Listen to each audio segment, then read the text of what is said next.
This is the Fertile Mindset podcast, where we explore all the emotional aspects of fertility to support you on your path to parenthood. My name is Sarah Holland. I'm the Fertile Mindset coach and a mother to 2 children after my own fertility challenges. I hope you find all the support and inspiration you need within this podcast to carry you forward on your fertility journey towards your own successful outcome. It's also my wish that through listening to these episodes, you rediscover how to enjoy life now and live it to the full while you wait for your baby. Now, let's begin today's episode. Hello, and welcome back to the Fertile Mindset podcast. This week, I was having a bit of a tidy up of recordings from previous talks and events that I've held, and I came across this talk from an event called Your Empowered Path to Parenthood.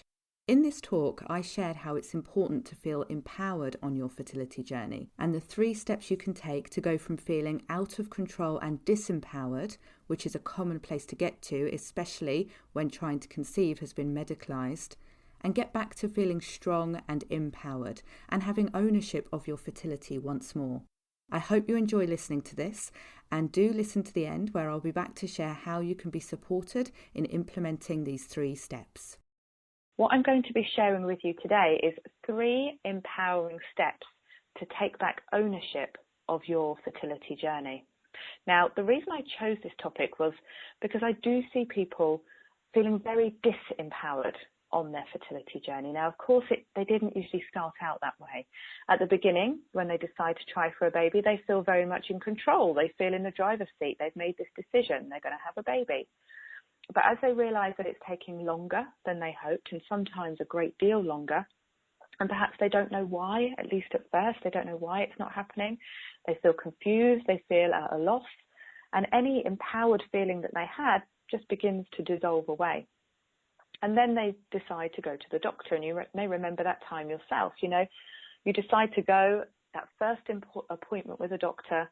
It's not only admitting that we have a problem trying to conceive our baby and that we can't solve it by ourselves, but it also feels like a kind of handing over of our fertility journey to the professionals. That's how it can feel, and is how actually it can be sometimes. And it can really alter how then you approach your journey, because if you've given ownership to those professionals, if you're kind of washing your hands of it saying, look, you fix me, it feels now like it's their problem to solve. And if answers can't be found, you can feel like anger and frustration coming up towards them, because let's be honest, it's easier, isn't it, to direct frustration away from us and towards someone else or something else, isn't it? But when we feel like we've handed over our fertility journey and we kind of feel like we're less involved in some ways as well, we might feel disconnected from our journey in some ways. We may feel overwhelmed, like we don't really understand everything that's going on now because it's all wrapped up in medical terminology. And then we feel fearful when we do try to research it ourselves, because that becomes overwhelming and a massive journey in itself.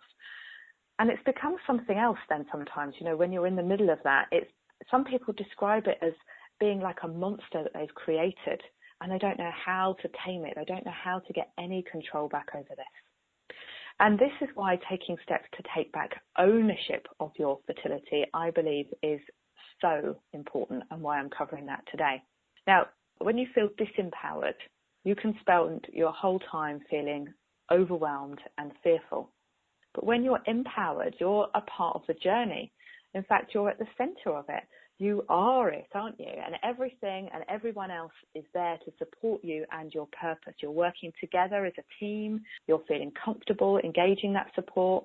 And you may also feel, when you're feeling empowered, that you have good rational perspective on what's going on. You're connecting with a level of hope that feels motivating, but also feels realistic and comfortable, to have that hope on your journey. The difference between feeling empowered and disempowered on your fertility journey, to me, is like night and day. They create such different experiences for you and different realities. And what I want for you is to feel empowered and to take back ownership of your journey too. So I'm going to share these 3 steps with you to take. And if you do each of these, I guarantee that you will feel so much stronger, so much more able to face challenges, and therefore I feel more likely to overcome them and feel strong and resilient as you do so. So are you ready for these 3 steps? Okay, so these are the 3 key areas of your fertility journey that if you can take back ownership of these, you're going to have the biggest positive impact. So the first one is to own your support team. Take back ownership of your support team on your fertility journey. Now, what this means is to choose your support team, the people who support you on your fertility journey, very mindfully and carefully. Now, it's not always that way. Sometimes the people who are supporting you are the ones that are naturally already there. Perhaps that's your partner, your mum, your best friend, and your clinic, or whoever else is naturally there on your journey. And some of those may be great supporters, and others may not really be giving you the support that you exactly need. So what I suggest is that you let in those who truly support you. Now, this can be made up of anyone. It can be friends, family, colleagues. It can be professionals, including your fertility doctor, nurse. It could be a therapist, acupuncturist. And it also could be people that you meet online, people who are also on a fertility journey. And when you start widening your net and finding people and connecting with people online, just as you are here on this online event, if you've joined us in our private Facebook group, then you'll find that you start finding your people, you know, the people who really get you, the people who are not only on a similar path as you, but also really understand your mindset and your perspective and your priorities. And these people, the ones who are in your support team and the ones who you feel closest to, you don't have to, explain yourself. You don't have to justify your feelings or hide any part of you. So what I suggest is that you take ownership of that support team and create a rich and varied support team. It can also include other things, outside of the people. It can include your pets and animals. A lot of people tell me they love having their cats and their dogs nearby them when they're meditating, and that's the one they want to see at the end of a hard day. Absolutely they're part of your team if you have those pets at home. But also you could intertwine things into your support team that are not actually people at all. They're things or activities. They're things that you love to do, things that you can fall back on that give you joy. Maybe it's favourite places that you like to visit, favourite activities that you can really lose yourself in that bring you such happiness and joy. Be creative as you create your support team and know that as you're doing that, these are going to be people, things, animals, whoever it is, people that are going to have your back and are going to be there for you and give you the support that you need. So why not get a really big sheet of paper and put you in the middle of it, because remember, you are in the centre of this journey, and create your support team around the people, the things that are going to give you the support that you need as you continue to navigate your fertility journey. So that's number 1 step, to own your support team. Now, my next step would be to own your emotional response. Take back ownership over your emotional response. And what this means, first of all, would be to start noticing what triggers you and how you respond emotionally. What outside things are triggering you internally and giving you an uncomfortable emotional reaction, whether that's stress or anger or frustration or sadness. And ask yourself whether this reaction could change, whether that feels possible, and whether you would like it to change. And if that does feel possible to actually get to that point. And also see what would a more supportive emotional response be if it was possible. So just setting that aside, whether it's possible or not, how would you like to respond in that moment? Now, remember, the outside triggers we can't control. What other people say, what other people do, they are going to carry on happening. But the response, that's within us. We have the ownership of that. And even just acknowledging that and remembering that does take us a big step towards owning it and feeling empowered to begin influencing it as well. So also have a note as well, this might be something you like to journal on, but are there times when your emotional response feels more sensitive, when you'll feel more vulnerable? And that's okay. It's good to recognise that, because we do have our natural ebb and our flow in our reactions. And you can allow those feelings. Don't try and push them down, because they will still be there. Instead, allow those feelings, but at the same time, empower yourself with some go-to techniques and tools that give yourself a choice next time. You recognize that emotion being triggered, but then you have a tool that you can use to empower you and to work through that emotion. Now, EFT, as I briefly touched on, emotional freedom techniques, is a perfect tool for taking back ownership of your emotional response and helping you discover your own most healthy and natural way to process those challenges as they come up, because they are always going to come up. They're not going to go anywhere, but you can find, a way that you can deal with those. So what is EFT? Briefly, just giving you a brief description of this. EFT, it stands for Emotional Freedom Techniques. It's also called tapping. Sometimes you'll hear it called meridian tapping. And this is because it does use the meridian system, the Chinese meridians that are also used in acupuncture, acupressure. You may be more familiar with them from those therapies. And what we do with EFT is we tap on the end points of all the major meridians with the idea that we're balancing the entire energy system within our body. Because the theory behind EFT is that any negative emotions we experience are caused by a disruption in our body's energy system. Now, if we imagine that energy system, those lines, those meridian lines, a bit like our body's inner electrical wiring system, it can help me to understand it in that way. And if we have a disruption going on that's causing the negative emotion, then it's a bit like a short circuit or a power surge in our body's electrics. So what we're doing is we're tapping an end point of each of those major meridians. They're all points on the face, the upper body, and on the hands. So we're tapping those points with our own fingertips while we're in that moment of an emotional distress. And we're sending an impulse down each of those major meridian lines through all of our electrical wiring, our energy pathways, to rebalance our whole system while we're in that moment. And what it's doing as it's rebalancing is taking you back to your natural emotional state. And that's often to look at things in a much more rational, logical, calm way, not to be overwhelmed by strong negative emotions that stop you, looking at things clearly, making good decisions, and often get you into a state of fight and flight. So once we get to these results with EFT, often they are immediate, they're long-lasting, and they're real results, which is why I love this technique. They feel normal, natural, an authentic place to be. It's not like a forced positive state that you're kind of just convincing yourself you feel. You're actually releasing and shedding the emotional state that you don't need, the negative emotions, and getting back in touch with your own natural, most supportive, positive emotional state. Now, it's important to learn the technique well so that you get the results that you will be able to get with this. And you can learn that either with a practitioner like myself, and then you can go on and use it as a self-help tool whenever you need, feel that stress, whenever anything arises up. And that is absolutely empowering and gives you back complete ownership of your emotional state and your well-being at every moment of every day. So it is important to learn this technique well, which is what I'm going to introduce you to towards the end of this talk today. And we'll talk about that more shortly. But I want to be able to, introduce you to this in a way that will make you feel, yeah, I can use that and I can get results. And it's given me a tool that is so useful. So before we go into that, let's go on to step number 3 for taking back ownership on your fertility journey. Step number 3 is ownership of your decision making, to own your decisions that you make.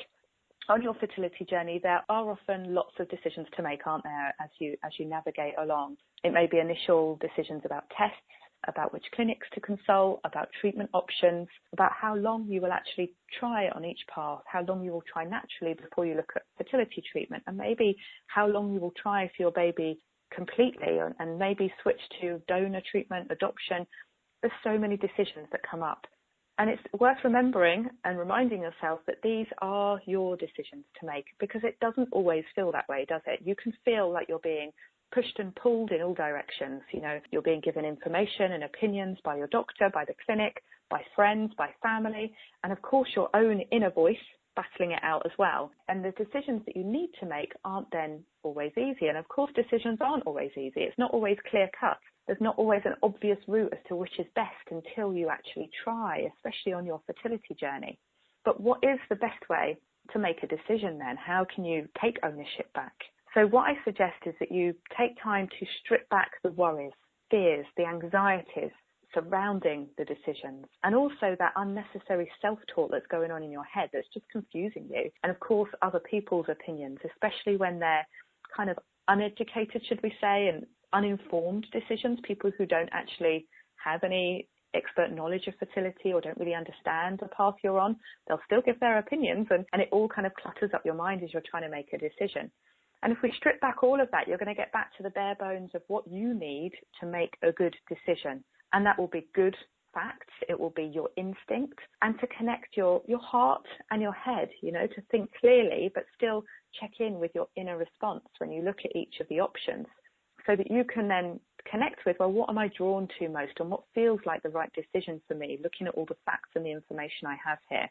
And you can only do that if you free yourself of the excess thoughts, the excess feelings that aren't helping. So EFT, once more, what we just mentioned, EFT is a great tool for supporting you in doing this. In fact, there's a whole protocol that you can follow just for clear decision making. And it does make it so much easier then to go on and make good decisions that you then feel good about, you feel committed to, as you continue to navigate your path to parenthood. Because when you feel committed, you're more likely to stick to that path and not kind of dabble and try, fertility nutrition for a month, and then you try acupuncture for a month, and then you might look at IVF, and, you're kind of all over the place sometimes when you don't feel aligned with the decisions that you're making. So I believe it is really important to take ownership of your decision making. Now, we mentioned using EFT to get you there, and also EFT to help you take ownership of your emotional response as well. Now, at this point in the talk, I shared about a class I was running at the time to learn EFT so you could use it to help put these 3 steps into action.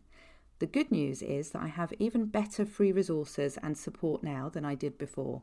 You can learn EFT directly on this podcast within episode 20, which you can find by scrolling back wherever you're listening to the podcast. So that's episode 20 if you're looking to learn EFT right here. And also, if you haven't yet joined the Fertile Mindset Sanctuary, you are very welcome to join now as a free member, which will give you instant access to an online class called Fertile Mindset Mastery and other resources to quickly and easily learn EFT and start using it as a valuable emotional support tool on your fertility journey.